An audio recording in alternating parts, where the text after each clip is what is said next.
पहला ही कार्ड यहाँ पे निकला है नाइट ऑफ स्वॉर्ड्स। आप किसी ऐसे इंसान के साथ डील कर रहे हैं जो इंसान इस रिश्ते को उसने बिल्कुल एक खेल समझ लिया है, जहां पर अपनी मर्जी से रिश्ते में आता है, अपनी मर्जी से रिश्ते से चला जाता है और ना ही आपको कहीं जाने दे रहा है। जब जब आपने इस रिश्ते से मूव ऑन करने की कोशिश करी, जब जब आपने इस रिश्ते से जाने की कोशिश करी है ना, ये इंसान वापस आपके पास आएगा, प्यार दिखाएगा, पेपर दिखाएगा, फिर से रिश्ते में ले आएगा आपको, उसके बहुत सारे सपने दिखाएगा, फिर गायब हो जाएगा।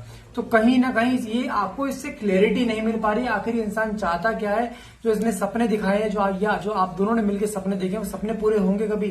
क्या इस रिश्ते को आप दोनों कभी कोई नाम दे पाओगे दोनों मिलकर? क्या ये रिश्ता एक आगे तक जाएगा? कोई आपने इस रिश्ते के लिए बहुत सपने देखे हैं आगे तक जाने के, क्या ये रिश्ता है? इस रिश्ते में उतनी जान? देखते हैं कार्ड्स के थ्रू कि आखिर क्या सोचते हैं आपके पार्टनर इस रिश्ते के लिए, क्या वो सीरियस हैं? देखते हैं कार्ड्स के आते हैं। तो फटाफट से रीडिंग को क्लेम करने के लिए नीचे कमेंट बॉक्स में 1111 लिखना मत भूलिएगा। Okay, 9 of swords. आपकी इस समय कुछ रातें ऐसी निकली हैं, पिछले कुछ रातें, जहां पर आपने रो रो के रातें निकाली हैं, जहां पर stress, anxiety, over thinking, depression, एक तरफ पता नहीं मन में सुसाइडल थॉट्स आना, कुछ चीजें ऐसी जहां पर कि नहीं बस सब खत्म, इसके पार अब कुछ भी नहीं है, मेरी जिंदगी में प्यार है ही नहीं, मेरी जिंदगी में कभी मुझे वो इंसान मिलेगा ही नहीं जो मुझे समझे, मेरे इमोशंस को समझे। क्योंकि हमेशा आपको ऐसा फील हुआ कि मैंने सामने वाले को अपनी तरफ से 200% दिया है, मेरे को वहां से 50% भी क्यों नहीं मिला? जानते क्यों नहीं मिला? क्योंकि जो उसकी औकात ही 50% की, अब 200% दोगे तो क्या देगा वो आपको? उस पर है ही 50, तो 200 कैसे दे देगा वो आपको? आपके पास भरा पड़ा है, इसका मतलब ये थोड़ा सामने पे डोल दो, इसलिए आपके साथ ऐसा हो रहा है इस समय।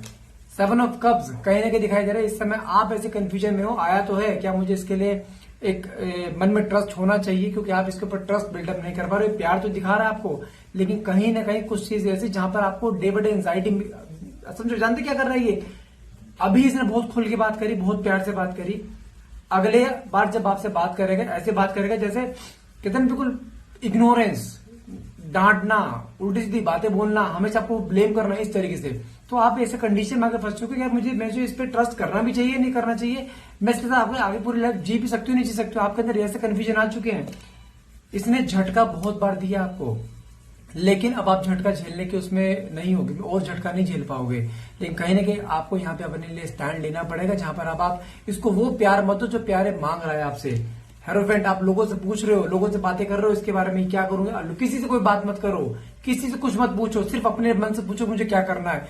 गारंटी दे रहा हूं आपको जवाब मिल जाएगा। आपको सिर्फ अपने पे ध्यान देना है, अपनी सेल्फ रिस्पेक्ट पे ध्यान देना है। ये इंसान प्यार करता है, खुद आया ना 10 बार जाके 10 की 10 बार वापिस आया ना, कहीं नहीं जाएगा। अपने पे भरोसा रखो, नहीं जाएगा। लेकिन हाँ, अपने आप को नीचे गिरा के रखोगे, हमेशा यूज करके चला जाएगा। ये छोड़ो कोई भी, मैं फिर बोल रहा हूँ गिव अप मत करना, अपने लिए स्टैंड लो।